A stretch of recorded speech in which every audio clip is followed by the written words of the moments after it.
Hey everybody, welcome back to Legit Street Cars. My name is Alex, and a few short weeks ago, I bought this, a 2005 E320 CDI with 268,000 miles on it and a few issues.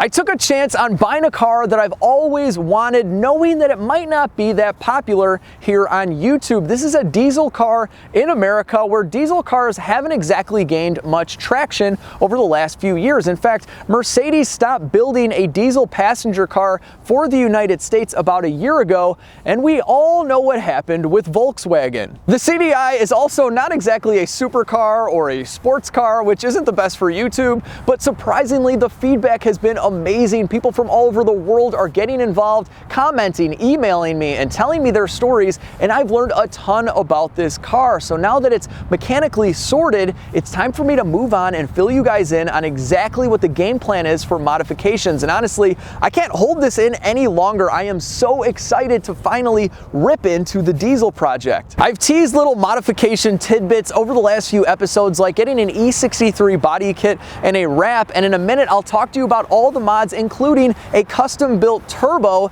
that's coming from the UK any day now. But the truth is, none of this stuff is getting done to this car. In fact, I bought a better one. I bought a better turbo diesel Mercedes. At least I think it's better. It's got a few issues too. I'm actually going to be selling this car as soon as I'm done working on this car. You like that transition from the silver to the black car? God, I'm good at videography. Is that what it's called?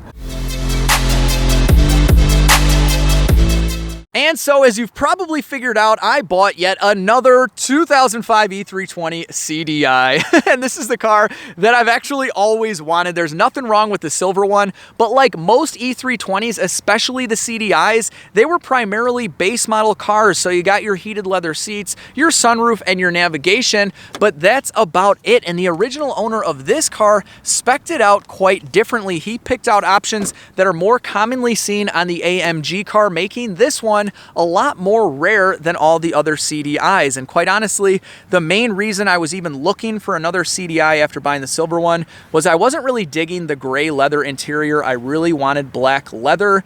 So if I'm going to put a bunch of time and money into a car, I want it to be spec'd out the way that I want it to be. So I'll be going over all these awesome rare features in a minute, like the heated and cooled dynamic seats with active side bolsters. But first, take a look at the condition of these seats. This car has 195,000 miles on it. Something I get asked very often is how I find these really rare cars. And the answer is just about as simple as the website. I only search for cars using Autotempest.com. I actually found this car while I was editing the footage for the reveal of the silver CDI. It was like 2 or 3 o'clock in the morning, which is unfortunately when I do most of my editing thanks to my full-time job. And I made a screen recording of how easy it is to use Autotempest, and during that screen recording I found this about an hour and a half from my house. So basically I slept for a few hours, I released the reveal video of the silver car, then I packed up the wife and kids in the silver car,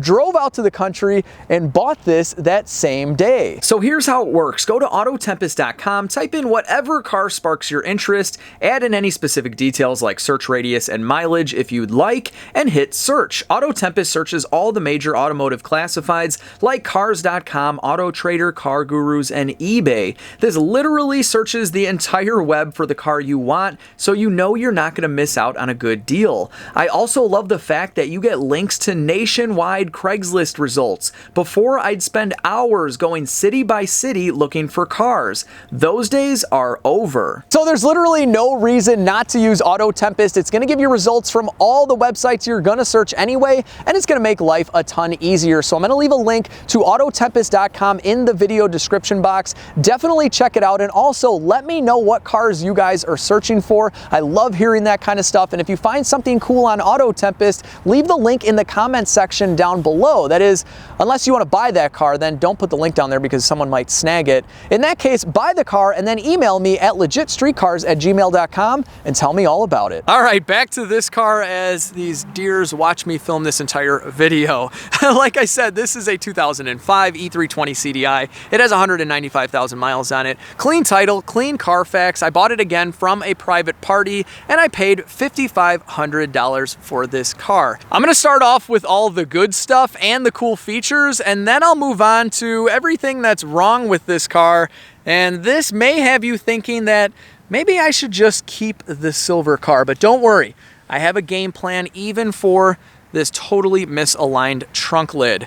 So to start off, this car was super maintained mechanically. It does not leak anything at all. It is completely bone dry underneath. I bought this from an older diesel mechanic, and he had bought it from a longtime friend who owned a few restaurants. So this car has been maintained about 500 miles before I purchased it. He had done every single maintenance item on this car, including the trans service, pads and rotors all the way around, brand new tires. This also got 2 new batteries. It has 2 keys, which is huge if you know how expensive these Mercedes keys are, and it runs and drives perfectly. No warning lights on the dash. Nothing needs to be done to this car mechanically at all. So that's cool and all, but it doesn't make for very good YouTube videos, especially when you film videos on repairing cars. So the silver car was perfect for repairs, and this car is going to be perfect for modification. So let me show you guys some of the cool rare options that this car has, and this makes it such a nice daily driver. I've been driving this car for about the last 1,000 miles, and it is a joy.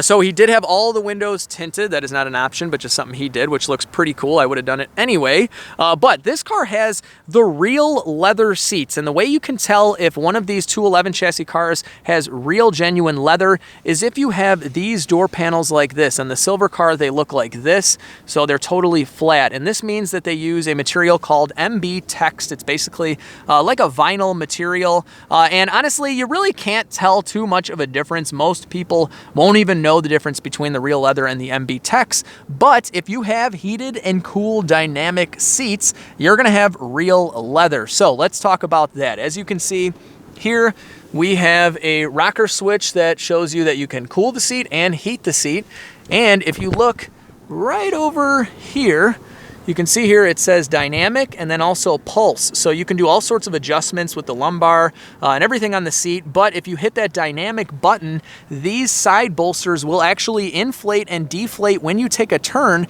holding you snug in the seat. And I know some guys might think it's kind of a gimmick, but it is actually really, really cool. And these seats are massaging as well, which is a really neat feature. Now, the condition of these seats is basically excellent. Look at this. This driver's side bolster, this is usually, you know, the worst part of any car seat, is in awesome condition. Now this right here on the B-pillar, this always wears out in these 211 cars, so I'll probably have to get a new one of those. And then we have a little crack right here. But other than that, the interior on this car is basically immaculate. They kept it perfect. It smells like brand new. It is an absolute pleasure to drive this car. Also, we have the upgraded Harman Kardon stereo system. So this stereo system really sounds good. It's got a factory subwoofer where the silver car has the bass stereo, which isn't too bad, but this is much better. Now, I did not get panoramic sunroof. I've only seen like 1 or 2 CDIs with that, but that's okay because those break a lot, and this is going to be a daily driver, so I'm okay with the normal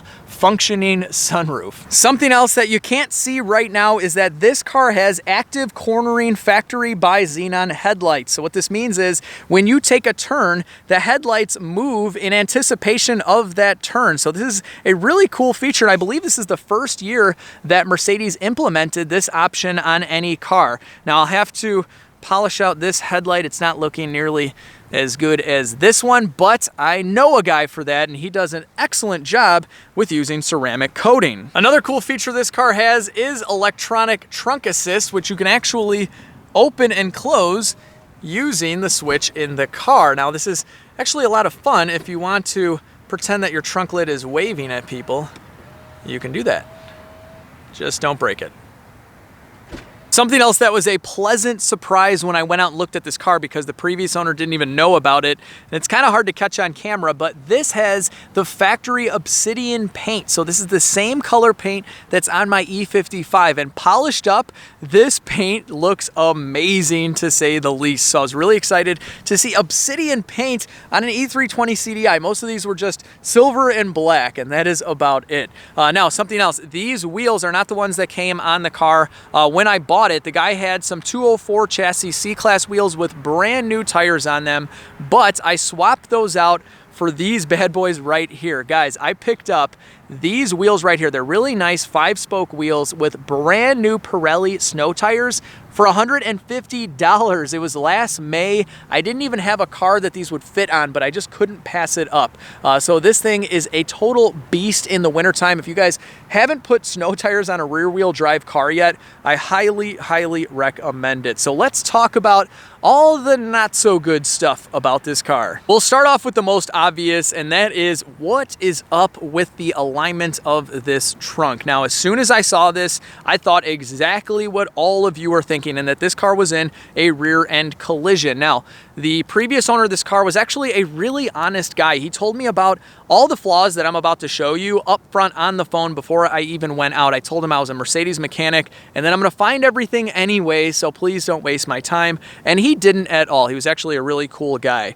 So the story here is that the previous owner before him, his friend that owned this car for a very long time, locked his keys in the car. Something like the battery died or something. And supposedly he pried on the trunk lid somewhere and he bent it. Now, I really did not believe this. I was still thinking that this car was in a rear end collision. So I did a little bit of inspection. I realized that this rear bumper has a lot of old nicks and scratches, as you can see here, which indicates that it hasn't been painted or anything recently. Also, I inspected the crash bar underneath and it is totally original and untouched. Also, I took a paint light to the paint of the trunk lid and it looks totally factory. I couldn't find any sanding marks or any real issues with it. He said that his friend used a rag and a screwdriver, which is why there isn't any paint damage in here. And honestly, I believe him. And most importantly here, the factory electronic trunk assist, as you saw, works really, really well. There's no issues with that part of it. So what I believe I need here is this arm right here. I think that it's bent. I've already done a little bit of adjusting and the trunk lid itself does not look deformed in any way. So I think I'll be able to take care of this for next to no money at all. So I'm not too worried about it. Next up, we have the R word, rust. Now, rust is not nearly as common on the 211 chassis as it was on the previous E-Class, the 210 chassis, or even the early 220 or 203 chassis. But now that these cars have gotten kind of old, if they were in the Midwest or anywhere that they use salt, you can see a little rust pop up on the doors. Now, normally it's down here, so this is definitely a little weird, but basically this is pretty bad rust. It's definitely eating through the metal. And then on the driver's side front door, we have a little bit more rust, and then I'll show you some really shady body work. So this is not nearly as bad, but here it is on the bottom of the door. This is more common what you're gonna see. And then also, if you're wondering, what in the Lord's name are all these scratches? I was thinking the same thing. And the guy that I bought this from actually had a prosthetic leg. I think he was in the military. He was an older guy, really nice and honest guy, but he had a prosthetic leg. So every time he got in and out of the car, it scratched it up. So I'm not too concerned about this or the doors. And we'll talk about that in a minute, but check out this horrible body work. I don't know how well you guys can see this, but basically there are a ton of scratches here, orange peel. They did a really bad job painting these two doors. And check this out, you can also see a tape line right here. So the story here is that the guy that the previous owner bought this from, it was his friend, he owned a restaurant. He had a dumpster in the parking lot of his own restaurant smash into the driver's side of the car. He brought it to a body shop. They kind of pulled the dents, used some fillers and whatnot.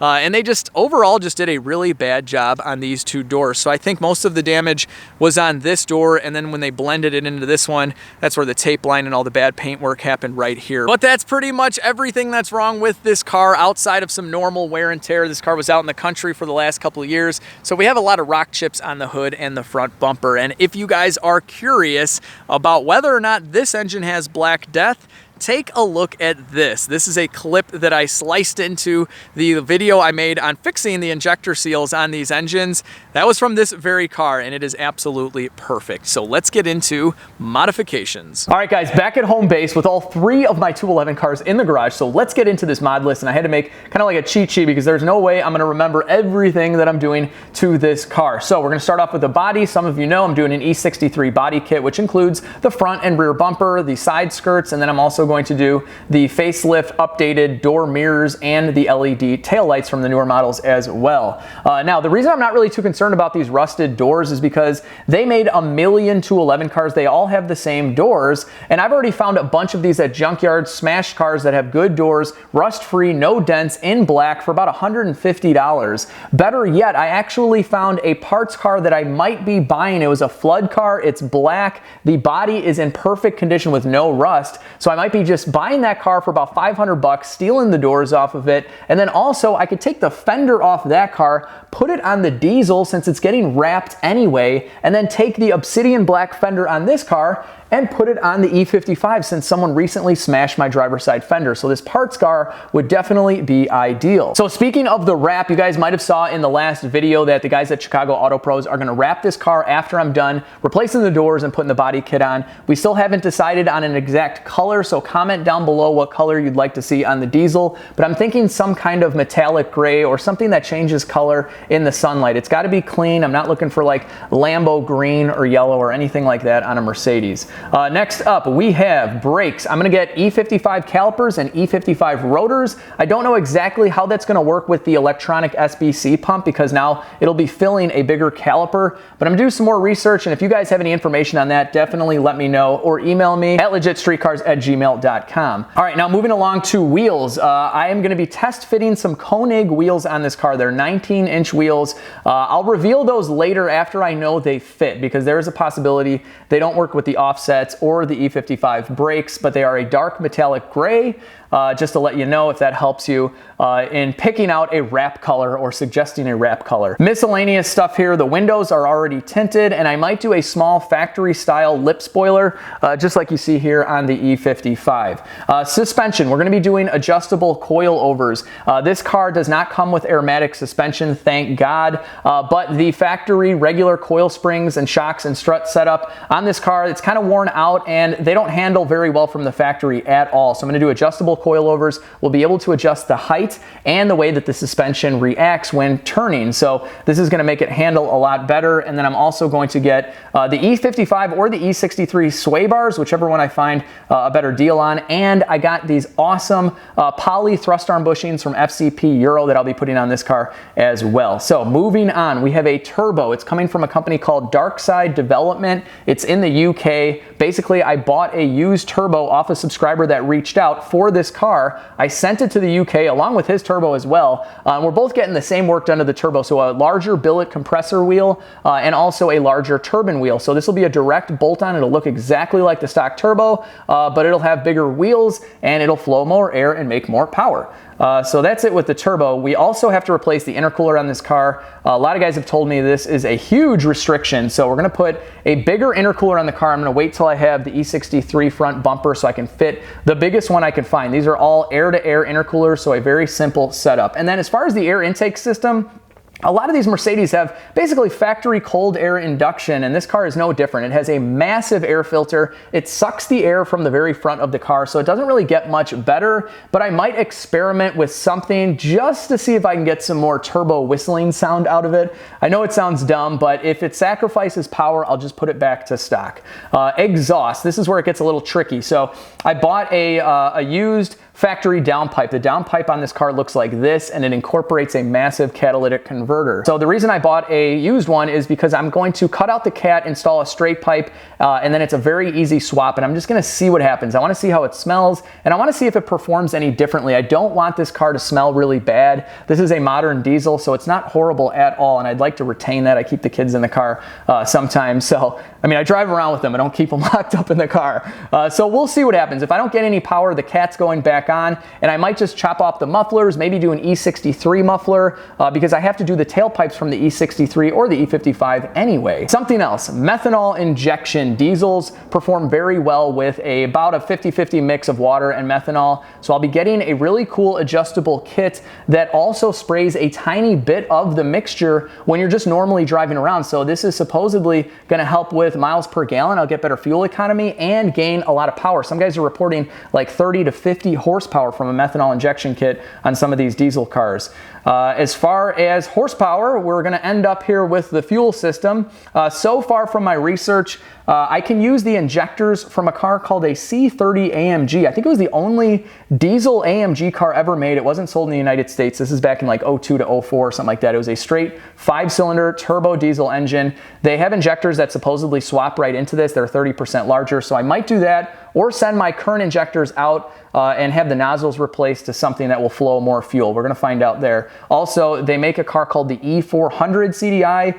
Outside of the US, of course, it's a turbo V8 diesel, and the high pressure pump on the front of the engine is a direct swap, and it produces about 30% more fuel. So I might do that as well. And then of course, we're gonna do some tuning and logging. I wanna log EGT's exhaust gas temperature and make sure we're not getting too hot with all of these mods. And then Tony at Race IQ can up the boost pressure through the tune. It has an electronic actuator on the side of the turbo, so you can do that all electronically. So we're gonna add probably 3 or 4 more PSI. And of course, this car has the stage 1 tune, just like the silver car right here. And that also eliminates the EGR. It deactivates the EGR valve. Some of you guys had asked that. So the EGR valves no longer open on these. So we're going to keep the intake manifold cleaner. Oh, and along with keeping the intake manifold cleaner, I'm going to use a borescope, check out how dirty the intake manifold is, and before I clean it, I'm going to try the methanol injection for a couple thousand miles and see if that actually cleans it out as well. I'm really excited to see if that will work. So that's about it, guys. That is the game plan for the CDI. Let me know in the comments section what you think. And if you think there's something else I should do to this car, if you have any more information on this car, please email me legitstreetcars@gmail.com. Now, since the beginning of this video, it's warmed up like 30 degrees. It's like 50 degrees out, and considering that this car is on the rack ready to be worked on and the E55 is a smashed fender, I could just take the other diesel, but instead we're taking this, my 2001 Turbo Trans Am WS6. I've had this car for 15 years. I built it myself. It does have 1,000 crank horsepower, and considering that it's a beautiful day, we're definitely taking the TA. Man, am I a good rhymer. With that being said, guys, I really hope you enjoyed this video. If you did, hit the thumbs up button, share the video, subscribe if you're new, check out autotempest.com in the video description box down below. And most importantly, have an awesome day, and I'll see you all in the next video.